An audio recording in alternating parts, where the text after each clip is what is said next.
அஸ்ஸலாமு அலைக்கும் ஃப்ரெண்ட்ஸ். இன்றைக்கி ஒரு சூப்பரான பாதாம் பிஸ்தா பால் பார்க்க போகிறோம். இது ரொம்ப ஹெல்த்தியாகவும் ரொம்ப டேஸ்டியாகவும் இருக்கும். குழந்தைங்களுக்கு நிறையவே கொடுக்கலாம். கொடுத்துட்டு வரும்போது உடம்பு நல்ல வளர்ச்சி வரும். அது ஒருத்தர் நம்ம ஸ்டோர் பண்ணி வச்சுட்டா டெய்லி செஞ்சு கொடுக்குறது ரொம்ப ஈஸியாக இருக்குது. எப்படின்னு உங்களுக்கு வீடியோ சொல்கிறேன். வெல்கம் டு இன்று என்ன சமையல். இன்றைக்கி நம்ம சேனலில் செம்ம டேஸ்டானது செஞ்சு காமிக்க போகிறேன். வாங்க இப்போ எப்படி செய்யலான்னு பார்க்கலாம். இப்போ ஸ்டவ்வில் ஒரு பாத்திரம் வச்சுக்கிறேன். ஒரு 2 கிளாஸ் தண்ணி ஊற்றி நல்லா சூட் பண்ணிக்கோங்க. வெந்நி நல்லா கொதிக்கட்டும். இப்போ நான் உங்களுக்கு பாதம் கொஞ்சமாக தான் செஞ்சு காமிக்க போகிறேன். அதனால நான் 1/4 கிலோ பாதம் வாங்கியிருக்கேன். இந்த பாதத்தில் இப்போ நம்ம கொதித்த வெந்நி தண்ணி இதில் ஊற்றிக்கலாம். ஊற்றிட்டு மூடி வச்சுருங்க. மூடின அப்புறமா ஒரு 5 ஹவர் நல்லா இந்த பாதம் ஊறட்டும். ஊறின அப்புறமா எப்படி இருக்குன்னு சொல்லிவிட்டு உங்களுக்கு காமிக்கிறேன்.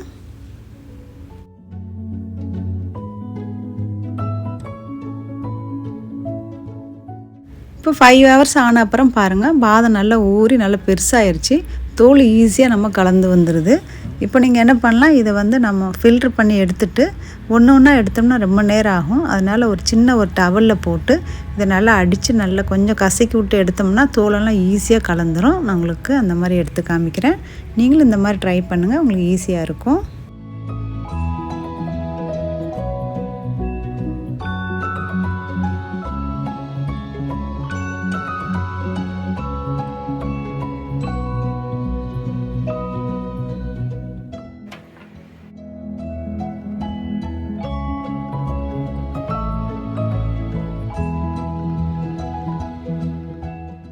இப்போ இந்த மாதிரி பாதத்தை நல்லா நம்ம தோலெல்லாம் நீக்கி எடுத்துட்டேன். இப்போ ஒரு பவுலில் எடுத்து வச்சுக்கலாம். இப்போ நம்ம டவலில் போட்டு துடைச்சதுனால அது தண்ணி எதுவும் இல்லை. அப்படிங்க கையில் எடுக்கிற மாதிரி இருந்துச்சுன்னா தண்ணி இல்லாமல் துடைச்சிட்டு இந்த மாதிரி ஒரு பேனில் இந்த பாதத்தை கொஞ்சம் லைட்டாக வறுத்து எடுத்துக்கலாம். ரொம்ப வறுக்க வேண்டாம். இப்போ 2 நிமிஷம் 3 நிமிஷத்துக்குள்ளே மட்டும் இது லோ ஃப்ளேமில் வச்சுட்டு வறுத்துக்கலாம். அதுக்கு மேலே வறுத்தோம்னா அதில் எண்ணெய் கசையும். அதனால் அந்த அளவுக்கு வறுக்க வேண்டாம். இப்போ வறுத்த அப்புறமா 2 டேபிள் ஸ்பூன் அளவுக்கு நான் பிஸ்தா போடுறேன்.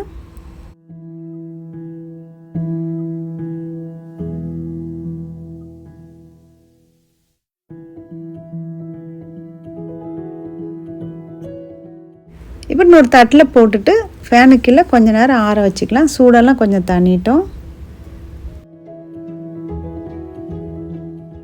அது ஆறக்கட்டி இன்னொரு பாத்திரத்தில் நம்ம 2 கிளாஸ்க்கு நான் பால் காய்ச்ச போகிறேன்.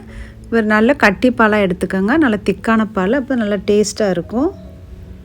இப்போ காய்ச்சும் போது அப்படி பாலாடை வந்துச்சுன்னா நீங்கள் எடுத்து வச்சுக்கோங்க. நான் ஆல்ரெடி நிறைய எடுத்து வச்சுருந்தேன். இதுலேருந்து இந்த மாதிரி நீங்கள் உங்கள் வீட்டில் எப்போ பால் காய்ச்சினாலும் இந்த மாதிரி ஆடை எடுத்து வச்சிங்கன்னா இந்த மாதிரி பாதம் இதுக்கெலாம் போட்டு கொடுக்குறது ரொம்ப நல்லாயிருக்கும். அந்த ஆடையோடு சாப்பிடும்போது டேஸ்ட் செம்ம சூப்பராக இருக்கும்.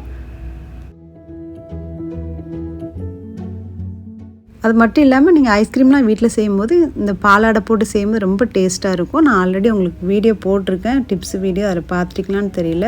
மிஸ் பண்ணியிருந்தேன்னா இந்த மாதிரி நீங்கள் செஞ்சு பாருங்கள். இந்த பால் கொஞ்சம் நல்லா வத்த காய்ச்சி எடுத்துக்கோங்க, அப்போ டேஸ்ட்டாக இருக்கும். இது அப்படியே அடுப்பில் இருக்கட்டும். இன்னொரு மிக்ஸி கப் எடுத்துக்கிறேன். மிக்ஸி கப் எடுத்துகிட்டு ஒரு 3 ஏலக்காய் போட்டுக்கோங்க. நான் முழு ஏலக்காய் தான் போட்டிருக்கேன். ஒரு தூள் இருந்தால் தூள் சேர்த்துக்கோங்க. இப்போ இது கூடயே 1/2 கப்பு சீனி போட்டிருக்கேன். சீனி போட்ட அப்புறமா 1 டீஸ்பூன் அளவுக்கு சுக்குப்பொடி, அதாவது ட்ரை ஜிஞ்சர் சேர்த்துக்கலாம். கண்டிப்பாக சுக்குப்பொடி சேர்த்துக்கோங்க. அப்படி சேர்த்து நம்ம சாப்பிடும்போது உங்களுக்கு ஜீரண சக்தி அதிகரிக்கும். இப்போ இதில் 1/2 டீஸ்பூன் குங்குமப்பூவும் 1 டீஸ்பூன் அளவுக்கு மஞ்சத்தூளும் போடுறேன்.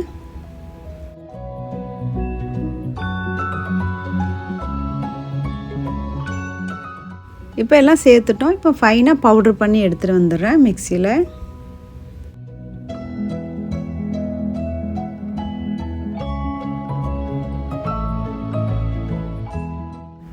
இப்போ இந்த அளவுக்கு நல்லா பவுட்ரு பண்ணிவிட்டேன். இப்போ ஒரு மிக்சிங் பவுலில் சேர்த்துக்கலாம்.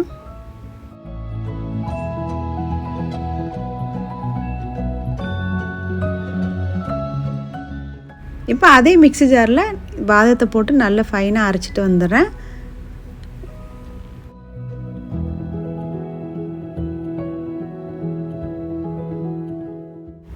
இப்போ அரைச்சோன்னே பாருங்கள், லைட்டாக கொரகொரப்பு இருக்கும். அப்படி தான் இருக்கணும். அந்த கொரகொரப்பாக இருக்கும்போது நல்லாயிருக்கும்.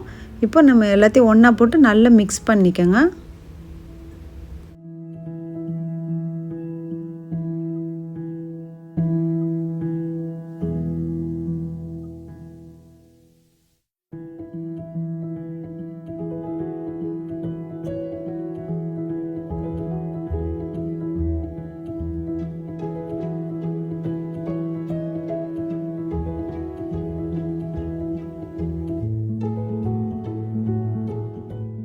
இப்போ மிக்ஸ் பண்ண அப்புறமா நீங்கள் ஏர் கண்டெய்னர் பாக்ஸில் போட்டு ஃப்ரிட்ஜில் வச்சுக்கோங்க. உங்களுக்கு எப்போ தேவை அப்போ யூஸ் பண்ணிக்கலாம். இப்போ நான் 2 கிளாஸ்க்கு எவ்வளோ போடணுங்கிறத உங்களுக்கு காமிச்சிடுறேன்.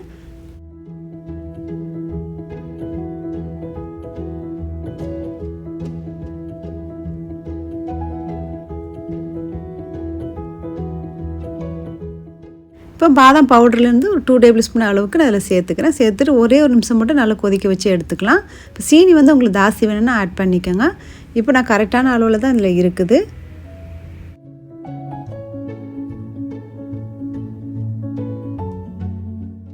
இப்போ சூப்பராக நம்ம பாதாம் பால் காய்ச்சிட்டோம். இப்போ 2 கிளாஸில் ஊற்றிக்கலாம்.